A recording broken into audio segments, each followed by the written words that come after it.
Epstein's crimes didn't happen in a vacuum. They unfolded over years, across multiple administrations, involving repeated failures by prosecutors, law enforcement, and political leaders. Every time transparency is delayed or limited without a clear explanation, it reinforces the belief that the system protects the powerful while offering little closure to survivors. That erosion of trust doesn't just affect this case, it affects how Americans view the FBI, the DOJ, and Congress itself. Mr. Patel, does Donald Trump appear anywhere in the Epstein files? I'm sorry, could you say that again? It's not a complicated question. Does Donald Trump appear anywhere in the Epstein files? I didn't say it was a complicated question. I just didn't hear you, so my apologies. We have released where President Trump's name's in the Epstein files and everybody else, and all credible information that we are legally allowed to release has been released. All right, so let's go through that. You're referring to court orders that prohibit you from releasing grand jury testimony under Rule 6E. Is that what you're referring to when you say as the law allows? That's a piece of it.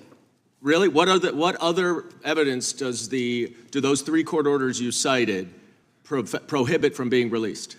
Information that was collected pursuant to those search warrants that were limited in fashion. Wrong. That's not what the court order says, and that's not under 6E. And you're talking, and I said that's 6E, and I said there was others, and I'm answering that. There are sealed court order documents. There are protective orders. They are unsealed as part of discovery given to Ghislaine Maxwell. They are no longer sealed. That's just not true. We can argue about it all you want. Okay, well, you agree that there are, so your testimony here is that the reason why you are not releasing all of the videos that you have acknowledged, there are so many, and that the FBI spent thousands of hours of reviewing, the photographs, the photographs that you have. You're saying that you're not releasing those because there's a court order requiring them to be sealed? Is that your testimony? Never said that about the videos. On the totality of the videos, of the thousands of images that were seized pursuant to the search warrants executed at the time, the overwhelming majority of that video is pornographic material that was downloaded from the internet and child sexual abuse material. We will never release that. Well, as you should not release the victims.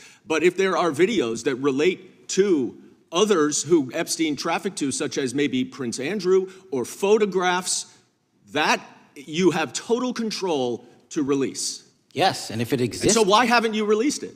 Why are you supposing that that is a fact when in fact it is false? Are you saying that you're saying that none of the videos relate to anything relevant to the Jeffrey Epstein trafficking ring? Every single video that we have collected pursuant to the prior search warrants has been examined for the last 10 years. And every single video has been utilized for whatever prosecutions were able to be legally brought. I'm not asking about prosecutions. I'm asking about why you aren't releasing the full Epstein files, including the names of people who were involved in the sex ring that you promised to do before you became FBI director. I just told you, I'm not going to release downloaded porn of I'm not asking about that. Fine. I'm asking about all the other files. What other videos? Tell me. Tell me. That's what I'm asking. Tell me. You're saying there are no videos that would be relevant to anyone else involved in the Jeffrey Epstein sex ring. Pursuant to Mr. Acosta's collection of information based on the search warrants. That's all we have in our possession. And I'm asking you, that stuff. That's all we got. I'm not asking all you got. I'm asking you, in that stuff, there's nothing that's related to any other sex traffic, any other people engaged with Epstein in underage sex. That's correct. To my knowledge, no. Okay. Let's talk about the witness interviews. 302s of witness interviews. Those are not subject to the court order. Those are not subject to any fictional sealed order for a search warrant. Why aren't you releasing those with the redacted names of the victims? We are releasing as much as legally allowed. That's why we went back to the courts. How is that not legally allowed? Sir, do you know how court orders work? Do you know how protective orders work? Actually, Mr. Patel, I was a real prosecutor for 10 years. I know exactly how. So I was a fake one?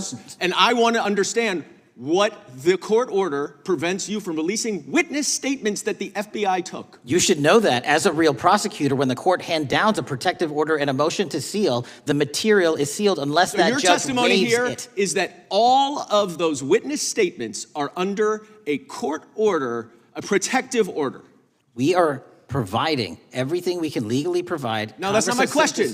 My question is, why are those witness statements that are not grand jury testimony, that if they were under a protective order are no longer under a protective order, Why are they not being released? How are they not under protective Why order? are you not going to the court like you did for the grand jury testimony to unseal those The records? DOJ did go to the court. No, not on those records. Why aren't you going? You just went on grand jury. Time of the gentleman has expired. You are hiding the Epstein files, Time Mr. of the Patel. gentleman has expired. You are part of the cover-up. Can I respond? You sure can. Any allegations that I'm a part of a cover-up to protect child sexual trafficking and victims of human trafficking and sexual crimes is patently and categorically false in the work of my So I hope you will talk to them when they Gentlemen's have time has requested expired. to speak with you. Because Gentlemen's the time has victims expired. have Gentleman requested yields and you are back. not responding to them. Goldman spoke as a former prosecutor pressing for process, not spectacle. He was challenging the government to match its promises with concrete action. Patel, on the other hand, positioned himself as defending victims and the integrity of investigations, while rejecting the idea that more information could be safely released. Both arguments carry weight, but they cannot both be fully true without more clarity. When Patel acknowledged that Donald Trump appears in the Epstein files, that moment alone mattered. Not because it proves guilt or wrongdoing, but because it confirms that Trump, like many other powerful individuals, is part of the documented record surrounding Epstein. Goldman's point was that transparency cannot be selective. If the public is told that names exist, then the government must clearly explain why those names can or cannot be released.